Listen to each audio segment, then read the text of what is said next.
Hello, I'm Jim Roberts, the host of Senior Living in Alexander. We're here once again for our monthly program that we direct to seniors, but also families, friends, caregivers, not-for-profit, those who are involved in the senior community in Northern Virginia, particularly in Alexander with Senior Services of Alexander.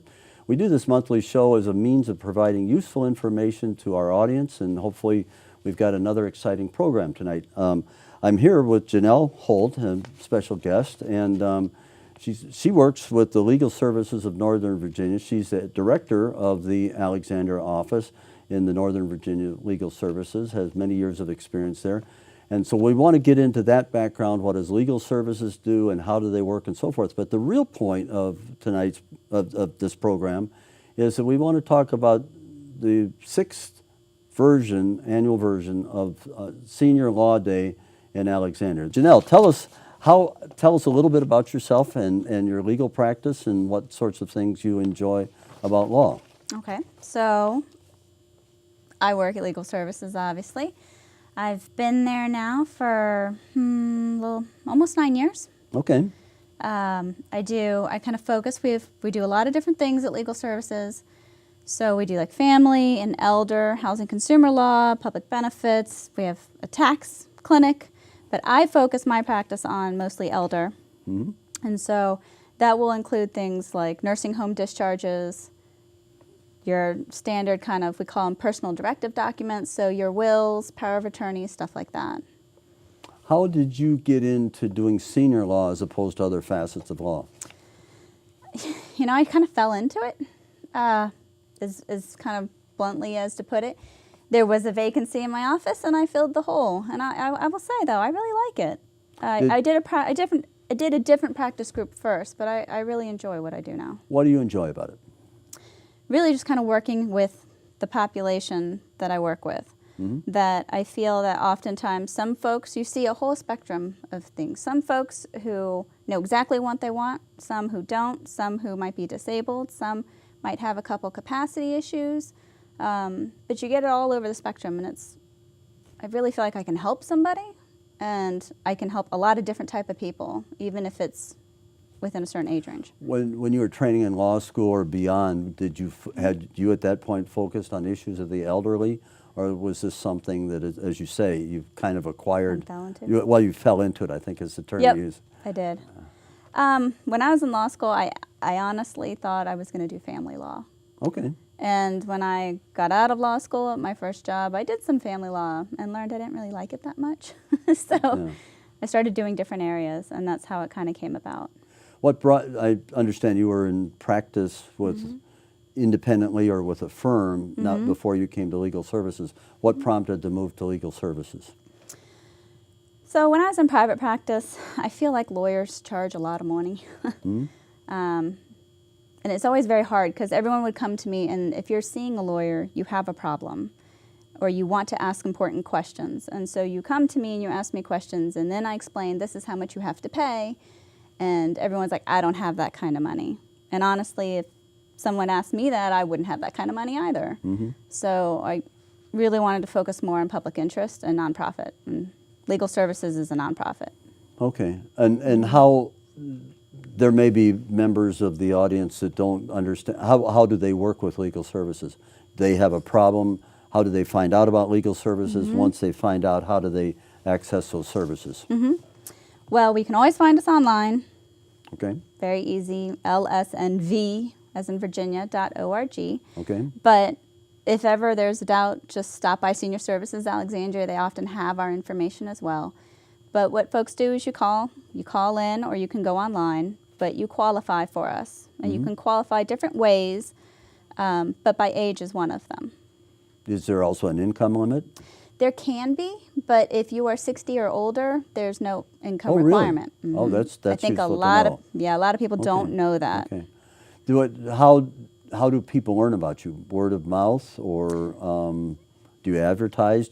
Well, I know you're helping with Senior Law Day, mm-hmm. and you'll get some promotion from that. But mm-hmm. what's the standard ways? How do people learn that you're there?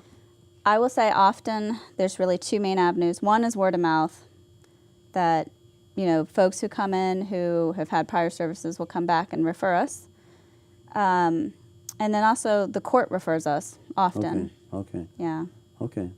Well, then, so in terms of services to seniors, you mentioned a number of things. What wills and estate matters? Do you also deal with general family matters and other matters? Lawsuits or contracts, disputes, et cetera? Sure, right. So the thing about our elder law practice group is it kind of encompasses all of the other practice groups that we do too. So you could have a family law issue and come to legal services, but go see the elder law attorney. You could have an issue with your landlord or with your homeowners association, and you could come in and still meet with the elder law attorney, and you'll talk to us. And so you collaborate do all that. among the staff practice areas in terms of referrals. Exactly. Is it common that elderly seek you out? I mean, is that a large proportion of your client base? Not as much. Some. It kind of comes and goes in waves, but in large portion, I would say it's a decent amount, but I wouldn't call it the bulk of Do you think the services. legal needs of services of seniors are served well or underserved? That maybe if they, in general, but particularly with legal services, there's needs out there that they don't know how to find you and they go unmet? Absolutely. I mean, I think that's just a given. Okay. Yeah, a lot of folks have issues and may not know where to turn. And the thing with us is that if it's within something that we do, if it's within our priorities, we'll absolutely meet with you and talk with you. We may not be able to take the case, but you don't pay us and you can get free legal information. You get an hour or so. Okay. It's a pretty good place to start, if nothing else. Okay. Yeah. Let's turn to an aspect that will be part of the theme of Senior Law Day in terms of planning. And in your client base, do you find that they are coming to you for that planning, or they've already done it, and as a result, they recognize they need legal services? How does that work? I will say often folks come to me and need to have plans, but many have not. So it kind of comes in the, okay, I didn't do this. What can I do? But some folks come and will say, you know, I need to do a power of attorney, and we'll help them out with that. And they know what that is and what are the limits and what it Yeah. means and how to give the directions you need to draft a power of attorney form. Yeah, I think most people are pretty familiar with what a power of attorney is and Okay. like what an advance directive is. Do people come to you, you know, they all of a sudden discover, oh, there's a will. I ought to have a will. What's a will? That they come in just for the basic start, you know, in terms of planning, just the first step? Right. Or do they know that and they want something more like a trust or something more complicated? I think most people come in and say, I just need a will. And so with legal services, what we do is that we do simple wills. So Okay. folks who don't necessarily have a lot, but know who they want things to go to or what they want to happen. But if to do more, extensive estate planning, we'll actually send you to the private bar. And What does that mean? so that's going to be anyone who you would pay. Oh, Basically so to you handle. refer as a legal organization Right. to somebody that might have special expertise or willingness The to more work with them. stuff you have, basically, the more things that you might be able to do creatively with it. Okay. And so we'll send you to a private attorney. And assuming you have more stuff means that you can afford to go pay for someone. Certainly. What's the typical intake for a senior comes in, and what can you expect when you have your first appointment? So what you do is you come into the office and you'll basically check in. We'll give you a form, you kind of look it over, make sure we spelled your name right, stuff like that. And then you'll go meet with the attorney. Okay. And during that, you'll take the time to explain your story and ask questions, and then the attorney will go ahead and give information. So it could be a whole range of things, certainly. Do they set out a course of action in multiple visits, or do they try to take care of it in a single visit? Try to take care of it in a single If visit. possible. Yeah. Okay. If it's And going to be a case we pick up for court, then clearly there'll be more discussions. Okay. Yeah. When we come back, we got a couple of important things to do. I want you to tell us, the theme of this is Planning for Senior Law Day, and the title is a fancy one, Determining Your Destiny, Understanding the Need to Plan. So we want to get into that, but we want to start when we come back with what happens if you don't plan and then we'll talk about Senior Law Day and how that works. So we'll be back. Okay.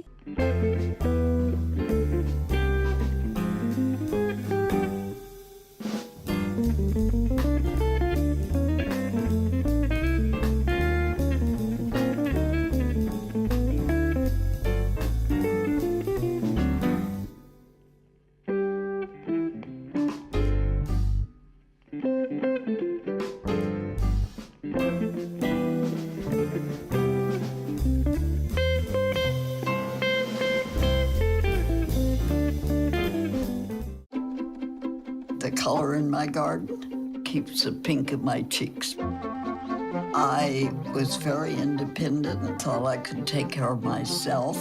I fell and I had to have Meals on Wheels. They're my savior. My name is Lola Silvestri.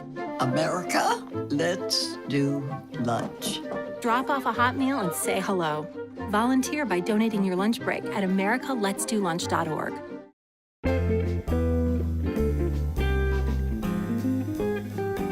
Hi, welcome back. Again, I'm Rodney Bass. I'm the Recreation Coordinator at the William Ramsey Recreation Center. Welcome back. Now today we're going to start working on our balance. We're going to always start off with the chair. Okay, the chair will help you in developing your balance. So hold on to the chair. You're going to reach back, grab your right foot, right, and pull it back. Okay, hold on to the chair. As times get better, you release your grip from the chair just slightly, just to see how well you can hold that balance. Okay, and would help you once you got your balance pretty good, you can do it without the chair. Put one hand forward. That will help you in your balance. If you put it towards the side, the thing is when you put your arms towards the side for your balance, it's okay, but the other side got to be at the same balance so you balance yourself out. Okay, so again, grab your right foot. Once you get your balance, your coordination together, you're able to hold your arm out. That will help with your balance. Then go with the other foot. Reach back with the other chair.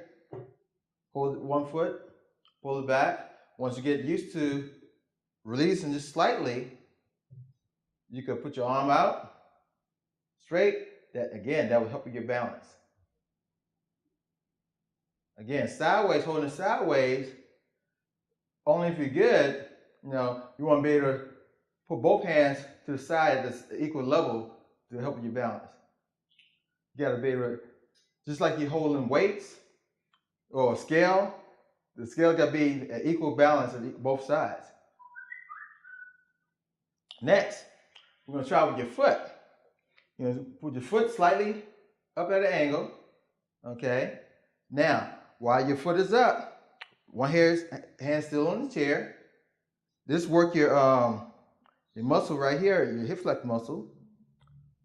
Hold your arm straight out. That's helping you with your balance. Okay. Now slightly release the chair. Okay. But always keep your hands close to the chair just in case, because you never know. If you stumble. Okay. Always put your hands back on the chair to help you with the balance. Okay. You'll start off the other foot. Take one foot, bring it up, hold it for a little bit of time.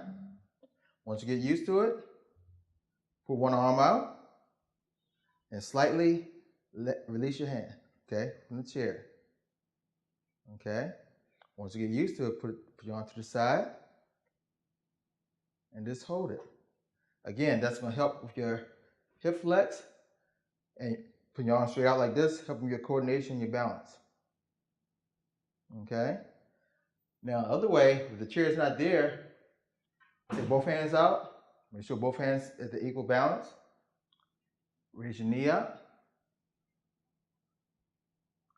And if you have a wall right beside you, you put your hand on the wall and then release it from the wall slightly. Okay. We're going to do the same to the other side. Raise your knee up. Put your hands on the side. It's helping with your balance. Okay. Anytime you put your foot straight, make sure one hand is out at the same angle. Okay. Now, next, we're gonna lean slightly to the side. Both hands out to the side like this. Then you're gonna take one foot and try to lean it slightly to the side. Again, go next to a wall, just in case you need the wall to hold you up. And do the same thing to the other side. And reach out. If you have a chair there, the chair can help you out just as well. Let's try with the chair. Put one hand on the chair, one hand up like this. You're gonna lean slightly to the side. And once you get comfortable, you're able to release your hand and make sure it's straight out at the same angle.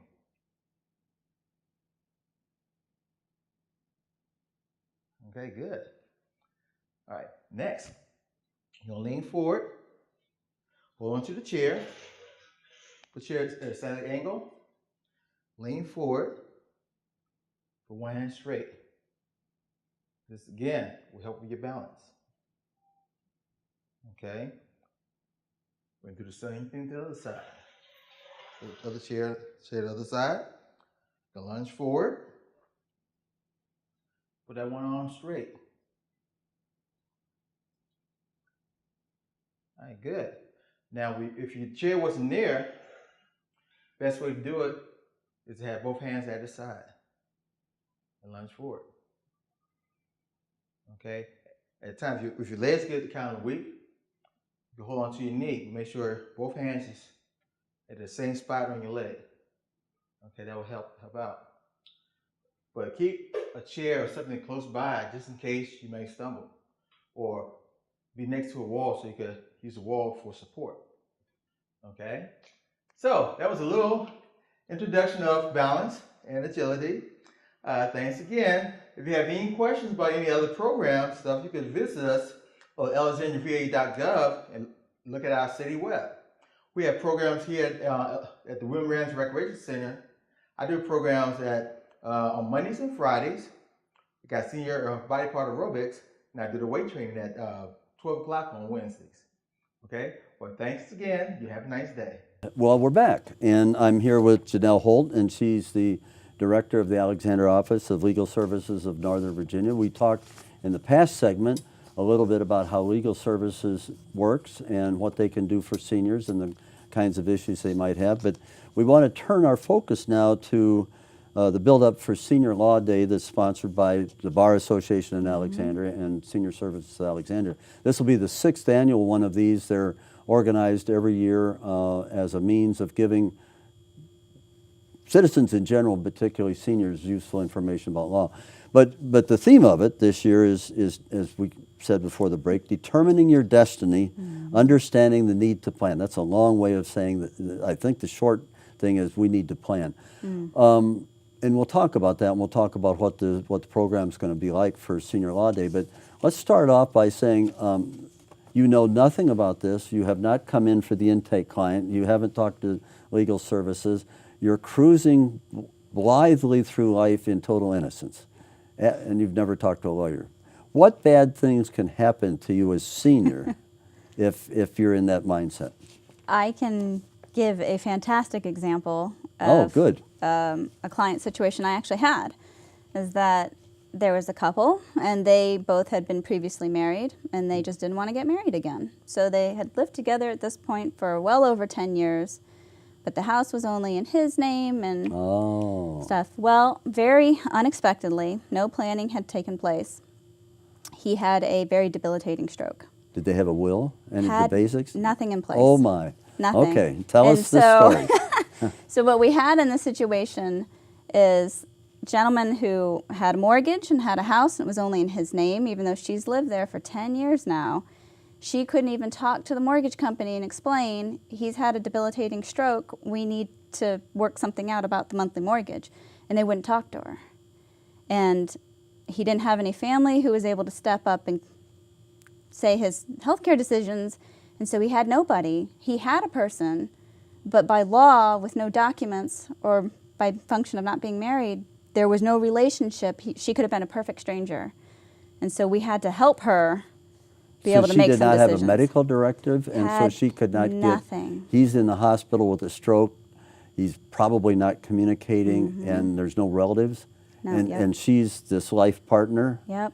And she can do what about that? Nothing. Nothing. She could do nothing. My. So, because what'd you he do? had no planning. That's a good example. So how did you help him? What did you do? So what we have to do is, if you don't have your documents in place, that you have to turn to the courts, and you have to go through the court process and ask the court to appoint you to be able to be that person, to handle the money, to handle the property, but to make important decisions. So she had to go get all the paperwork I needed for me to draft everything I needed and to push it through the court as fast as we could, because someone needed to make decisions for this man. Yeah. So how did it? And What's the end of the story? Is there a happy ending? There actually is a happy ending. Oh, good. Which is better. It's the best one I've had, actually. What did you do for her? We got it through quickly. We got her appointed. She was able to stop a foreclosure, talk to the situation. Okay. And then on top of that, because he was incapacitated, and then after about 3 months or so of him being incapacitated, she called me and she said, "You're never going to believe it, but he came out and he's doing just fine." Wow. That's So a couple kinds of miracles. A that is legal like the miracle best. and a medical miracle. Yeah, that was one of the best stories I've ever had. So in the first panel, we're going to discuss kind of what documents you need. So things like a power of attorney, Okay. and there are a couple different types. When you want your power of attorney to become active, when maybe you don't want it to be active. Things like an advance medical directive, someone to make decisions for you. Okay. Those sorts of documents, and a will. They'll talk about that, but if you don't have it, they'll talk about the alternates, which we had to do in my situation, which is do a guardianship and a conservatorship through court. Wow. Yeah. That's got to take some time. The fortunate thing is she's discovered you, and expenses had to have been minimal, because it sounds like she would not have been able to, she would have been powerless and Yes. without help. The only thing she had to pay for was the $20 fee for court to file the case. Okay. But Good we for don't you. charge for our services. Okay. So it worked out great. Yeah. So tell us more about Senior Law Day. How's that organized? So you mentioned there's one panel on the basic documents. Yep. What else will be the feature of the day?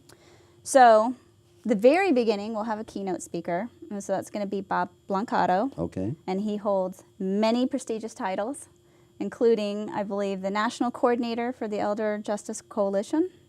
Which is, what is that organization? So the organization and Bob in general have done a lot with, in 2010, there was the Elder Justice Act that got put into place. And Okay. it talks about trying to provide funds to help those to stop the abuse, neglect, and the exploitation of seniors. Federal law. Yes. Okay. Yes.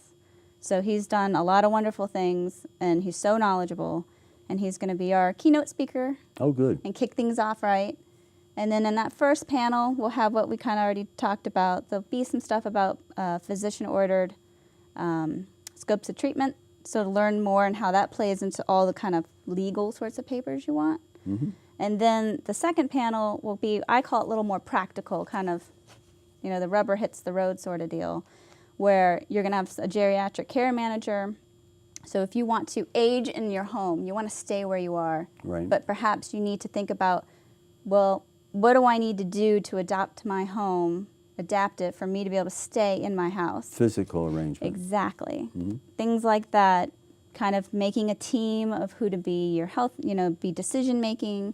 There'll be a financial planner to talk about that. Okay. Yeah, it's a really dynamic, all-encompassing program, I think. Now, are these presentations with question and answer sessions, or are they workshops or interactive panels? How's that organized? So the panelists themselves will kind of be feeding off of each other and presenting information, but there will be Q&A sessions, and there's even like a little break. So we pass out cards, and questions will get put on cards, so it's not like Oh, the okay. audience knows your personal question. Okay. And if the panelists can't get to it, you can kind of have an opportunity to walk up and chat with them afterwards. Now, this is organized by the Bar What's the role of the Bar Association, and how did Legal Services of Northern Virginia get involved in organizing this? How did you get there to be the person in charge? Right. So I am with Legal Services in Northern Virginia. Right. And so I, just me personally, wanted to join, and I'm a part of the Alexandria Bar Association. Right. So the local bar association and Senior Services Alexandria work together to make this program. So Senior Services handles a lot of it, a lot of the logistics. Together, the two groups kind of come up with the idea, and then the bar association helps drive the content. Like, what is it that we need to discuss? What can we Okay. get lawyers to talk about? Now, and you've been part of the organizing group to put that together. Do you pick a topic every year? Is it always different, or Pick a topic every year. Yep. Okay, Yeah. and but all of them relate to seniors. Is it always related to seniors? Since it's Senior Law Day. Yes. Okay. But I would even say a lot of the stuff that's discussed is even, the scope is larger than even seniors. I think it's just a great resource for anyone, Yeah, frankly. Yeah. Is it well attended? It is. Is It it? is very well. Should you sign up soon so that you? The elderly Yes. like to have a chair, so that they're able to have a place to sit. Yes. Okay. You should sign up. You can call, and you can register that way. You can go online to, I think it's seniorservicesalex.org, and go ahead and sign up that way too. I think it's .org. In organizing this, are you a volunteer? I am a volunteer. Yeah, I'm helping with the panels. Have setting you up. done this before on behalf of either Legal Services or the Bar Association? I have actually been a participant. So when you go to the event, in addition to these panels, kind of around the perimeter of the room are a bunch of different community groups and booths nonprofits. for information? Okay. Right. So I've participated in Senior Law Day in the past by just being kind of in the perimeter at my table to answer questions and give information about who I am. But this year I've been a little bit more engaged in the program itself, and I'm glad. Are you having fun? I am. What's fun about it? I would say getting to learn and talk with some of the other attorneys in the area. And, of course, Mary Lee and Mary Ann with Senior Services, getting Yeah. to know them. I've always known them a little bit, but knowing them more is always a good thing. Is there interaction among the elder, you use the term elder law? Is that a practice area within law? Is there good correspondence or knowledge, working relationship among, I think it's not a narrow niche, it's a definable niche. Is there interaction in the Alexandria legal profession in terms of sharing knowledge or referrals, for example? I would say yes, to a degree. So they're, within the Bar Association, they're kind of groups. And so there's one that talks about estate planning, and a lot of the elder law stuff kind of goes there, Okay. and they talk about that, yeah. We're out of time, unfortunately, but I think you've well explained the importance of law to seniors, but more importantly, underlined coming to Senior Law Day. I think that's a powerful event, and thank you on behalf of a lot of us for organizing that and putting it Absolutely. together. So, I want to throw a pitch that there's a shred truck. Bring your oh papers. yes, we forgot the shred Bring truck. your papers. Yes, I'm sorry. The most important thing, they have a shred truck. Come early and come off and bring your bags and bags of stuff. That's the best. I'm sorry, it's not the best part. It's a very, very a good important part. feature. It's a good part. It's a good part. Janelle, thank you very much. Thank you, sir. Appreciate you being here and learning more about this. Thank you for Thank you having very me. much. Well, that wraps this segment up. I want to underline the fact that Senior Law Day will be October 15th at First Baptist Church on King Street in Alexandria. The information's on the screen. It'll start at 8:30 in the morning. Get there on time. You might miss out on the coffee and donuts, and you don't want to do that if you're a senior. So thank you very much. Look forward to seeing you at Senior Law Day, October 15th. Thank you.